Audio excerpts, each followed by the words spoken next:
For years, historians have cataloged the horrors of Nazi medical experiments, the freezing chambers, the malaria infections, the surgical mutilations without anesthesia. We've seen the grainy photographs, read the survivor testimony, studied the documentation from Nuremberg. But there's one experiment that became the centerpiece of the prosecution's case against 23 Nazi doctors and administrators.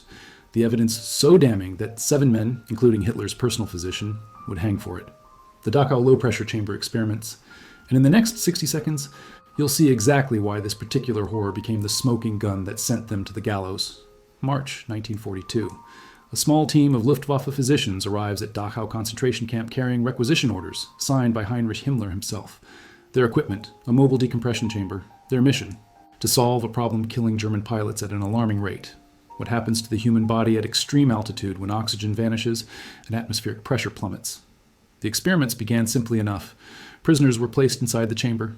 Air was pumped out to simulate altitudes of 40,000 or 50,000 dollars, even 68,000 feet, heights where unprotected humans cannot survive. Then the doctors watched what happened. They took meticulous notes as subjects suffered severe physiological trauma while trying to breathe. Rascher documented the exact moments of oxygen deprivation, capturing the clinical signs of total bodily collapse and the point at which hearts finally stopped. Between 200 and 300 prisoners died in these experiments. Every scream, every death, every moment of agony, carefully recorded in official Luftwaffe research reports, complete with data tables, time-stamped observations, and clinical photographs of men dying in unimaginable terror. When American prosecutors opened those files in 1946, they had something unprecedented in legal history, a complete record of murder disguised as science, signed by the men who ordered it and executed it. And that's why these particular experiments became Exhibit 1 in the doctor's trial. But before we dive into how that evidence trail was constructed and why it proved so lethal at trial, a quick word about today's video sponsor. This video is brought to you by CuriosityStream, the streaming service built for people like you who want to go deeper into history, science, and the events that shaped our world. With thousands of documentaries covering everything from World War II to the history of medicine, it's the perfect companion to content like this. I personally recommend their series on the Nuremberg trials, which includes footage and analysis you won't find anywhere else. Sign up today using the link in the description to get a special discount. And now, back to Dachau. Dr. Sigmund Rascher was not a typical Luftwaffe physician. Born in Munich in 1909, Rascher had studied medicine but struggled to find his footing in the competitive German medical establishment of the 1930s. He joined the SS in 1939, and by 1941 he'd secured a position as a Luftwaffe medical officer, though his actual credentials were questionable at best. What Rascher lacked in medical brilliance, he compensated for with ambition and ruthlessness. He also had something far more valuable than credentials: connections. His wife, Caroline Diehl, was 15 years his senior and allegedly had personal access to Heinrich Himmler. Whether this connection was romantic, political, or both remains unclear. What matters is that when Rascher proposed conducting high-altitude experiments on camp prisoners instead of volunteers, Himmler listened. And in early 1942, Himmler gave his approval. The official justification was simple. German pilots were dying when their aircraft were hit at high altitude. They'd bail out, but the sudden decompression and lack of oxygen at extreme heights killed them before their parachutes could carry them to breathable air. If the Luftwaffe could understand exactly what killed these pilots, perhaps they could develop better equipment or rescue procedures. It was a real problem. But Rascher's proposed solution was monstrous. Place human subjects in a chamber, simulate deadly altitudes, and record what happened as they died. The Wehrmacht initially resisted using prisoners for such experiments. Too many variables, some officers argued. The subjects' poor health and psychological stress would contaminate the data. Rascher had a counter-argument that reveals everything about Nazi logic. Camp prisoners were going to die anyway, so why not make their deaths useful? Himmler found this reasoning persuasive. By March 1942, a mobile low-pressure chamber, essentially a sealed chamber where air could be pumped out to simulate altitude, was installed at Dachau. Rascher was given permission to proceed, with one crucial stipulation from Himmler himself. The experiments must produce publishable research that would benefit German pilots. That stipulation would seal Rascher's fate, and the fate of 22 other defendants who would face American prosecutors 4 years later. The experiments began in March 1942 and continued through May of that year. Rascher worked with 2 other physicians, Dr. Hans Wolfgang Romberg and Dr. Siegfried Ruff, both legitimate aviation medicine specialists who'd initially been sent to observe and ensure scientific rigor. Their presence would later complicate the prosecution's case, because unlike Rascher, these men had actual credentials and would claim they tried to limit the cruelty. The test protocol was straightforward in design, horrific in execution. Prisoners, most of them Russian POWs and Polish political prisoners, were selected from the camp population. They were told nothing, or in some cases, told they were participating in experiments that would help German pilots and might earn them better treatment. Both statements were lies. Each subject was placed inside the chamber, often with electrodes attached to monitor heart rate and other vital signs. Rascher would then begin pumping air out, simulating rapid ascent to altitude. The chamber had a small observation window. Rascher watched through it, stopwatch in hand, as the human body responded to conditions incompatible with life. What happened next was documented in excruciating detail in Rascher's reports, and this is where I need to be careful about graphic description, because the trial transcripts spare nothing. At simulated altitudes above 40 feet, subjects began showing distress within seconds, gasping, hyperventilating, clutching their chests. Between 50 and 60 feet, the symptoms became severe. Blood vessels in the eyes ruptured from internal pressure changes. Subjects screamed, though Rascher noted the screams became quieter as air thinned. Some tore at their faces, literally trying to rip away the obstruction they couldn't see. Others convulsed violently, their bodies arching backward in what medical literature calls opistotnos, a spasm so severe it can fracture vertebrae. Rascher recorded the exact time when each subject lost consciousness. He recorded when breathing stopped. He recorded when the heart stopped beating. And in multiple cases, he recorded what happened when he waited, deliberately waited, before repressurizing the chamber to see if subjects could be revived after clinical death. Some could, some couldn't. Those who survived one experiment were often subjected to repeated tests until they died. Between 70 and 80 prisoners died during the altitude experiments alone. But here's what makes these experiments uniquely damning from a legal perspective: Rascher's bureaucratic obsession. He created a paper trail so dense and so clinical that it left no room for deniability. Every physiological collapse was treated as a data point, signed and stamped for his superiors. Little did he know he wasn't just writing research papers. He was writing his own death warrant. Imagine trying to claim your client was just following orders, when the film shows him calmly taking notes while a human being dies 3 feet away. The prosecution didn't have to rely on survivor testimony or circumstantial evidence. They had the Nazis' own documentation, created to prove their scientific credibility, turned into evidence of premeditated murder. Now, you might wonder why Rascher documented everything so thoroughly if he knew these experiments were criminal. And that question reveals something crucial about the Nazi medical establishment in 1942. They didn't think they were committing crimes. In their view, these prisoners were subhuman, Untermenschen in Nazi terminology, whose lives had no inherent value. Using them for medical research seemed as morally neutral as using laboratory rats. This wasn't a secret belief whispered in private. It was embedded in official SS policy, discussed openly in medical conferences, published in research journals read throughout the German military medical system. Rascher genuinely believed he was advancing science, and he wanted credit for it. So he wrote detailed reports, submitted them to his superiors, presented findings at Luftwaffe medical conferences. His research was circulated among aviation physicians throughout the Reich, which meant when American forces captured German military medical records in 1945, they found not just evidence of crimes, but evidence with a complete chain of custody, signed authorization from Himmler, and distribution lists showing exactly who knew what. The prosecutors at Nuremberg would later describe it as a gift, because in most war crimes, prosecutions, you struggle to prove intent. You struggle to prove who gave orders. You struggle to connect high-ranking officials to atrocities committed by subordinates in the field. But with the Dachau medical experiments, the Nazis had done the prosecution's work for them. Every authorization had signatures that traced directly back to Himmler and the Reich Research Council. Still, Rascher's altitude experiments were only the beginning. In August 1942, he proposed a second series of experiments, this time focusing on hypothermia. The justification was similar. German pilots who'd been shot down over the North Sea or English Channel were dying of exposure before rescue boats could reach them. Luftwaffe Command wanted to know the limits of human cold tolerance and whether certain rewarming techniques could save pilots who'd been in freezing water for extended periods. Himmler approved this proposal as well, and once again, Dachau prisoners would be the test subjects. These freezing experiments are worth mentioning because they'd also feature prominently at trial, and because they demonstrate an escalation in Rascher's willingness to inflict suffering. Prisoners were stripped naked and immersed in tanks of ice water, sometimes for 3 hours or more. Rascher monitored body temperature, heart rate, consciousness level. He documented the exact point when shivering stopped, not because the subject was warming up, but because their body no longer had energy to generate heat. He documented when subjects lost consciousness from hypothermia, and again, he documented which rewarming techniques worked and which didn't. Some of his proposed rewarming methods were obscene. I won't detail them here, but the trial transcripts are available for anyone who wants to verify the depths of depravity involved. Approximately 90 prisoners died in the freezing experiments. But here's what's crucial for understanding the prosecution's strategy at Nuremberg. The altitude and freezing experiments weren't isolated incidents.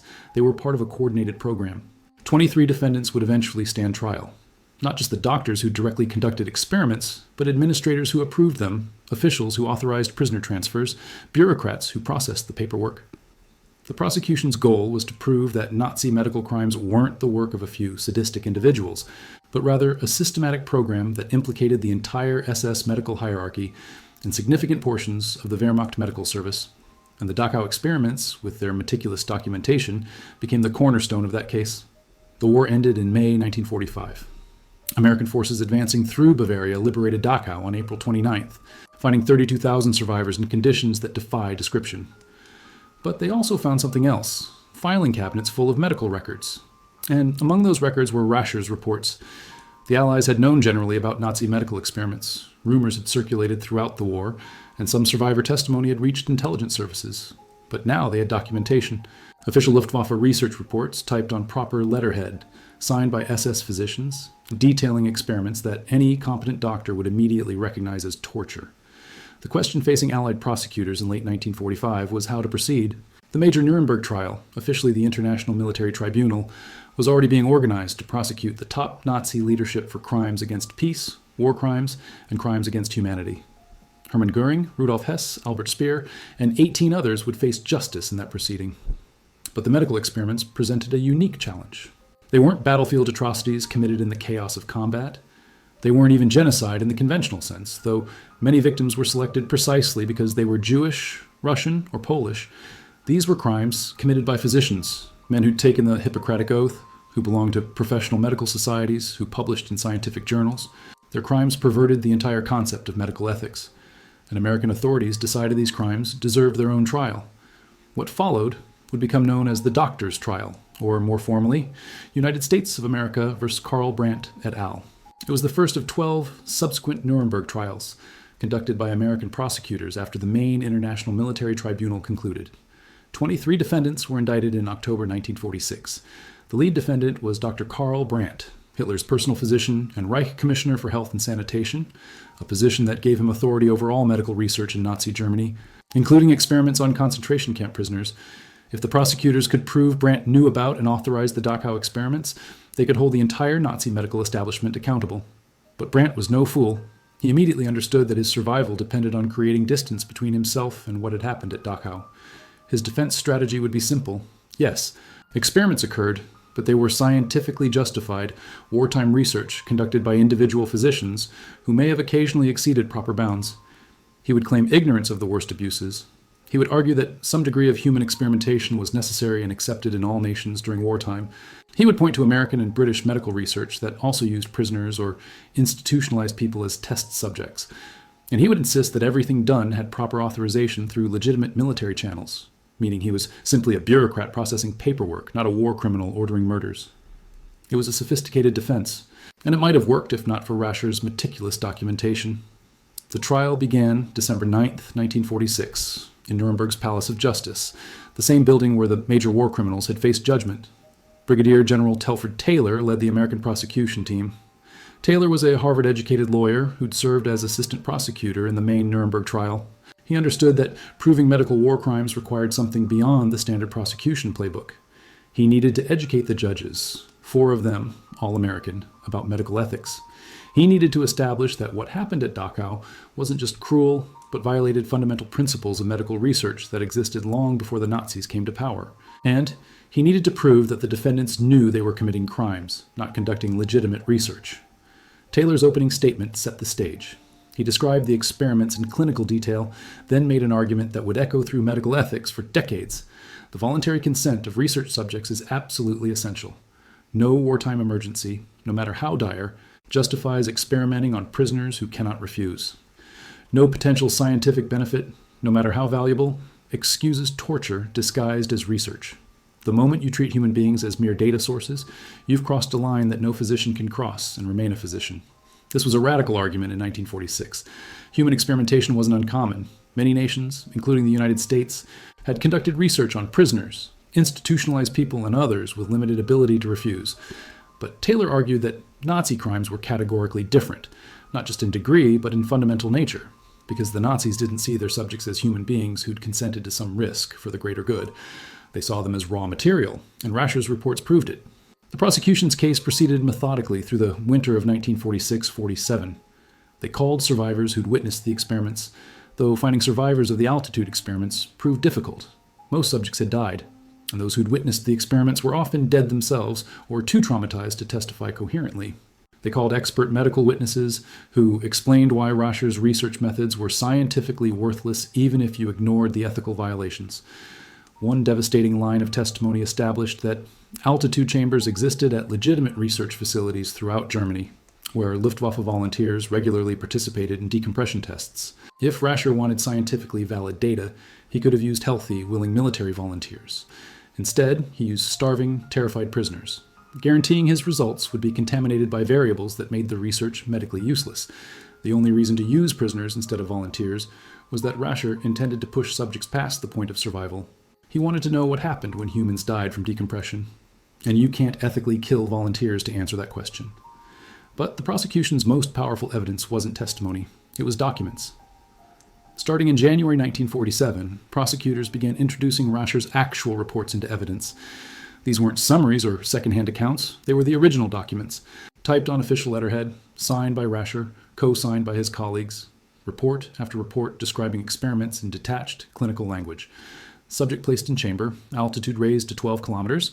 After 4 minutes, subject began showing severe respiratory distress. Rewarming attempted through prolonged immersion. Subject expired after 53 minutes. Each report carefully dated, each experiment numbered, each death recorded as a data point. The judges read them in silence.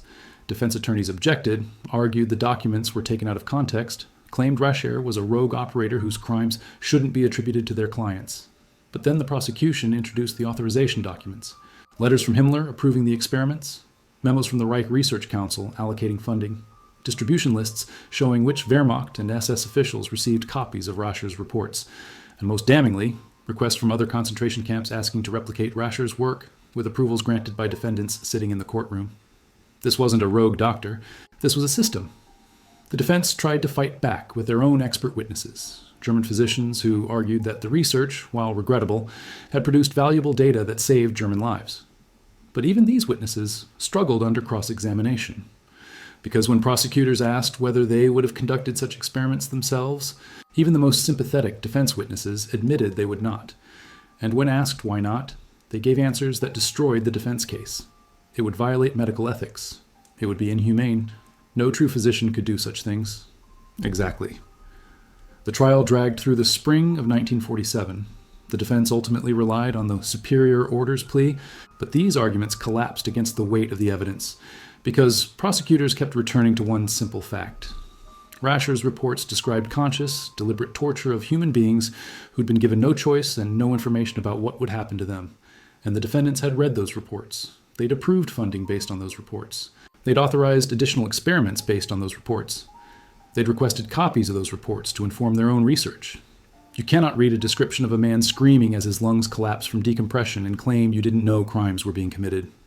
The prosecution also introduced something unprecedented in a war crimes trial: motion picture evidence. Rascher had filmed several experiments for presentation at medical conferences. The footage was grainy, silent, shot from outside the pressure chamber through the observation window. But it was clear enough. You could see prisoners placed in the chamber, see the door sealed, see their initial calm giving way to confusion, then panic, then agony. You could see them clawing at the walls as their bodies realized what was happening. You could see the exact moment when consciousness fled and convulsions began, and in several sequences you could see Rascher himself, visible through the observation window, calmly taking notes while a human being died 3 feet away from him. The footage was screened in the courtroom on April 15, 1947. Several defendants refused to watch, turning their heads away or closing their eyes. Defense attorneys objected strenuously, arguing the film was prejudicial and added nothing to the factual record. The judges overruled them, because the film didn't just prove that experiments occurred, it proved that the defendants' claims of ignorance were lies. They'd seen this footage before. It had been screened at Luftwaffe medical conferences in 1942 and 1943, events that several defendants had attended. Karl Brandt himself had sat through a presentation that included sequences from Rascher's films, and he'd authorized continued funding afterward. The prosecution rested its case in May 1947, having introduced 570 documents and called 85 witnesses over 5 months. The defense consumed another 2 months presenting their case, calling 53 witnesses and introducing 901 documents of their own. But they couldn't overcome the fundamental problem. Their clients had created a paper trail proving their own guilt. On July 19, 1947, the judges retired to deliberate. They returned with verdicts on August 20th, 1947. Of 23 defendants, 16 were found guilty on 1 or more counts. 7 were acquitted, mostly lower-level administrators who successfully argued they had minimal involvement in or knowledge of the experiments. But the major figures, the doctors who'd conceived, authorized, or directly conducted the Dachau experiments, were convicted. Karl Brandt, guilty on all counts. Wolfram Sievers, head of the SS Ahnenerbe Institute that administered concentration camp research, guilty on all counts. Waldemar Hoven, camp physician at Buchenwald, who'd conducted similar experiments, guilty on all counts. Joachim Rogowski, chief hygienist of the SS, who'd overseen multiple experimental programs, guilty on all counts. And 4 others received death sentences. 7 defendants received sentences ranging from 10 years to life imprisonment. The sentences were pronounced August 20th, 1947. And now came the question of execution. Under the trial procedures, defendants had the right to appeal to the U.S. military governor for Germany, who could commute sentences or grant clemency. Several defendants filed such appeals. Karl Brandt's appeal was particularly elaborate, running to hundreds of pages, arguing again that he'd been a bureaucrat insulated from the actual conduct of experiments, and that military necessity justified wartime medical research. The military governor, General Lucius Clay, reviewed every appeal personally. He commuted none of the death sentences. In his review notes, Clay wrote that the evidence of premeditated murder was overwhelming and that the defendants had shown no remorse. Indeed, several continued to defend their actions even after conviction. The executions were scheduled for June 2, 1948, at Landsberg prison, the same prison where Hitler had been incarcerated after the Beer Hall Putsch in 1923 and where he'd written Mein Kampf. There's a grim symmetry to that location. The ideology that led to Dachau was born in Landsberg's cells, and men who'd implemented that ideology would die there. The night before the executions, several condemned men met with chaplains. Karl Brandt remained defiant to the end, insisting he'd done nothing wrong, and that history would vindicate him. Wolfram Sievers was more reflective, admitting in his final statement that perhaps the experiments had gone too far, though he stopped short of expressing actual remorse. The others said little. On the morning of June 2, 1948, 7 men were led, one by one, to the gallows in Landsberg prison's execution chamber. The hangman was Master Sergeant John C. Woods, an American soldier who'd also executed the major war criminals condemned at the main Nuremberg trial in 1946. Woods was not a skilled executioner. Several of his previous hangings had gone badly, with prisoners dying slowly from strangulation rather than quickly from broken necks. The executions proceeded through the morning. Karl Brandt was hanged at 1:02 a.m., Wolfram Sievers at 1:30 a.m. The others followed at intervals through the early morning hours. All 7 were pronounced dead by U.S. Army medical officers. Their bodies were photographed for official records, then transported to Munich, where they were cremated. Following standing orders regarding executed Nazi war criminals, their ashes were scattered in the Isar River to prevent graves from becoming neo-Nazi shrines. And that was the end of the men who turned Dachau into a laboratory of death. You might have noticed he wasn't among the defendants hanged at Landsberg. He wasn't among the defendants at all, because Rascher never made it to trial. In 1944, Himmler discovered that Rascher's wife Caroline had faked multiple pregnancies and kidnapped babies to pass off as her own children, apparently to demonstrate her fertility and maintain Himmler's favor. The scheme fell apart when one of the real mothers came forward. Himmler was outraged, not at Rascher's medical experiments, but at the personal deception.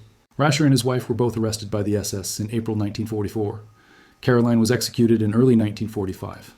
Rascher was transferred to Dachau, the same camp where he'd conducted his experiments, and held in the bunker normally reserved for special prisoners.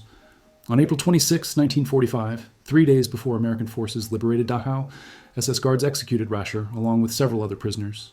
Some sources say he was shot, others say he was hanged. The exact circumstances remain unclear.